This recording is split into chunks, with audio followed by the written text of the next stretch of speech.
Halo guys, Assalamualaikum warahmatullahi wabarakatuh. Perkenalkan, nama aku Risma Tiara dari Program Studi Bimbingan dan Konseling kelas 1F Fakultas Keguruan dan Ilmu Pendidikan Universitas Muhammadiyah Profesor Dr. Hamka.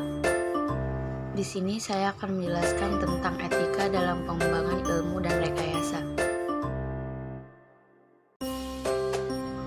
Yang pertama, mengenai pentingnya etika dalam pengembangan ilmu pengetahuan dan penerapannya dalam kehidupan.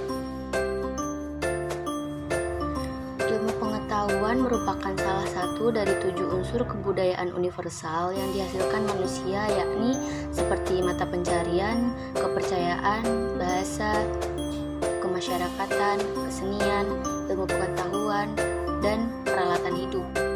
Dalam penerapannya, ilmu pengetahuan secara otomatis menghasilkan apa yang disebut teknologi. Ilmu pengetahuan dan teknologi adalah dua hal yang tidak dapat dipisahkan. Maka, kita pun mengenal istilah iptek, ilmu pengetahuan dan teknologi. Ilmu pengetahuan bersifat teoretis dan tidak berbentuk, sedangkan teknologi bersifat praktis dan berbentuk.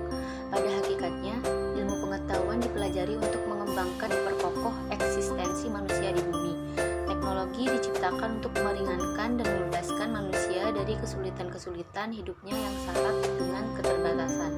Apa yang tadi jadi dikerjakan oleh tangan manusia telah digantikan oleh mesin sehingga lebih efektif dan efisien.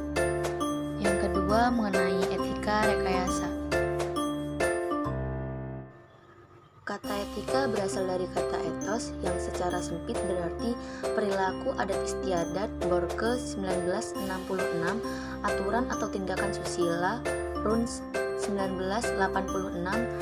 Etika juga diartikan sebagai filsafat moral yang berkaitan dengan studi tentang tindakan-tindakan baik atau buruk manusia di dalam mencapai kebahagiaan. Tujuan etika rekayasa adalah meningkatkan otonomi moral. Otonomi moral adalah kemampuan seseorang untuk berpikir rasional, kritis, dan mandiri tentang isu-isu moral berlandaskan kaidah-kaidah yang berlaku, dan menerapkan pemikiran moral ini pada situasi yang timbul dalam praktek karir profesional di bidang teknik. Kaidah pokok etika rekayasa.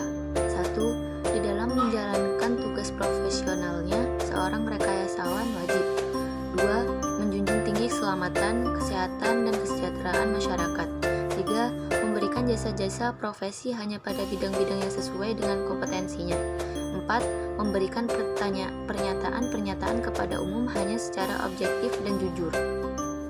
Kesimpulan, ilmu pengetahuan merupakan salah satu dari 7 unsur budaya universal yang dihasilkan oleh manusia, yaitu sistem mata pencaharian, sistem kepercayaan, bahasa, sistem sosial, seni, sistem keilmuan, dan sistem perlengkapan kehidupan.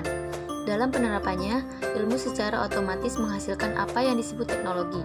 Iptek adalah dua hal yang tidak dapat dipisahkan, sehingga kita disebut juga iptek, Science and Technology. Ilmu bersifat teoretis dan tidak berbentuk, sedangkan teknologi bersifat praktis dan formal. Intinya, sains diteliti untuk mengembangkan dan memperkuat kelangsungan hidup. Penciptaan manusia di bumi merupakan teknologi yang diciptakan untuk memudahkan kehidupan manusia dan menghilangkan keterbatasan dalam hidup. Yang dilakukan manusia telah digantikan oleh mesin sehingga lebih efektif dan efisien. Sekian, wassalamualaikum warahmatullahi wabarakatuh.